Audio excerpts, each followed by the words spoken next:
Hello and welcome back to the Salem witch trials. We're going to continue where we left off with the accusers. This should be the final part of the accusers anyway. The July 20 confession of Mary Allen Toothaker is one of the most significant, for it pulls together the fear of the frontier along with other themes. Mary lived in Billerica, on the exposed edge of the Essex County frontier, so the threat of war weighed deeply on her mind. In addition to the charge of having her spectre torment the afflicted girls, Mary was accused of being among a group of witches who supposedly caused great pain and suffering to what is known as Timothy Swan, a 30-year-old Andover man who suffered from some mysterious illness that would take his life in February 1693. Swan was well known to Mary, for he had been charged with raping her kinswoman Elizabeth Emerson 6 years earlier.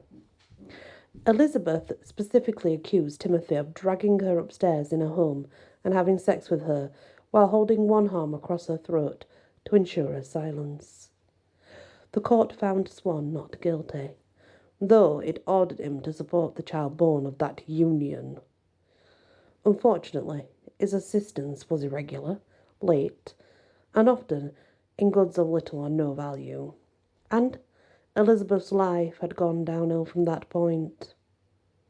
In 1691 she was found guilty of murdering her newborn twins, born out of wedlock to another man. Throughout the witch trials, Elizabeth remained in the Boston prison under a death sentence, which would finally be carried out on June the 8th, 1693. Elizabeth's sister, Hannah Emerson Dustin, would famously redeem the family name several years later, when she, aided by a young boy, slew their 10 sleeping Native American captors and returned home with their scalps. Mary Toothaker had not considered herself to be a witch, but events during her examination by the court clearly had an effect on her.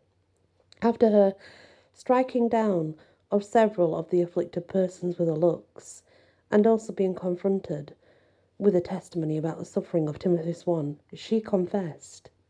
She is convinced she is a witch. She saith now, the devil appeared to her in the shape of a tawny man, and promised to keep her from all captives and captors, and she would have happy days then with her son, who was wounded, a wounded war veteran. She did not sign the devil's book, but did make a mark on a piece of birch bark.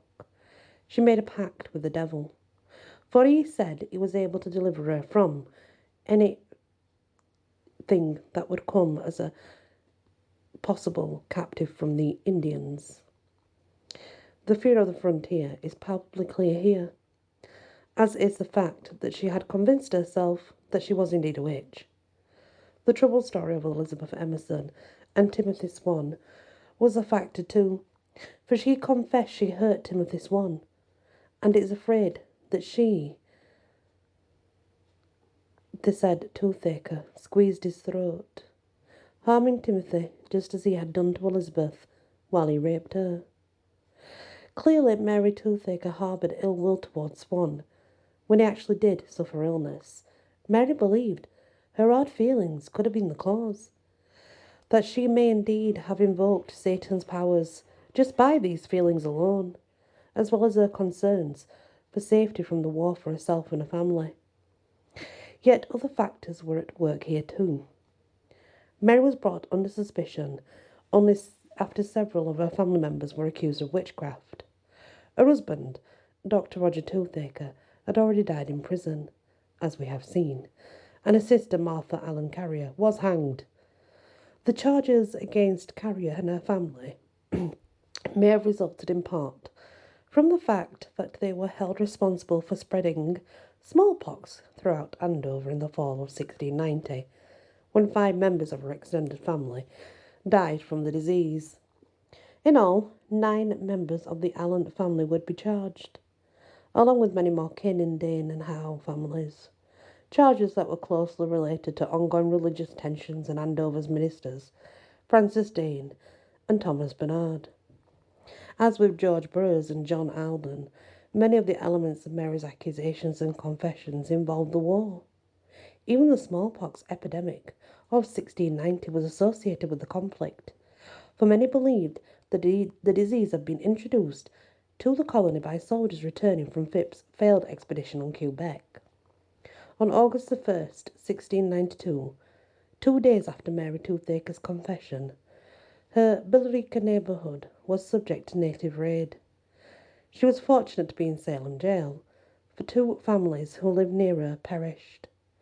Such attacks brought the war even closer and put Essex County into a panic.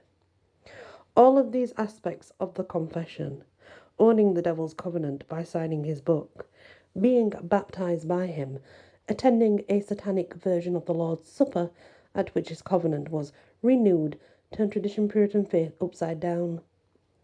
The inversion of Christianity was a common aspect of witchcraft in Europe at the time, in keeping with the belief that Satan meant to overturn all aspects of European religion and society. But it took a particular twist in 1692, with the emphasis on satanic baptism and signing the devil's book. Signing the paper of the book seems connected to the Puritan emphasis on literacy. Having George Burroughs, a Harvard-educated Puritan minister, leading Satan's church in these dark rites was central to this inversion. These credentials, combined with his involvement in Salem village factionalism, his life on the frontier, his unusual strength, his fears of this orthodoxy, and his secretive controlling ways to make him the perfect witch. The witch trials would turn Massachusetts upside down, and perhaps the most remarkable inversion of all involved the legal system. Traditionally, in colonial Massachusetts, people who stood charged before the court could take comfort in the fact that the judges were there to protect the innocent, and that justice would usually win out. In Salem, all this went horribly wrong.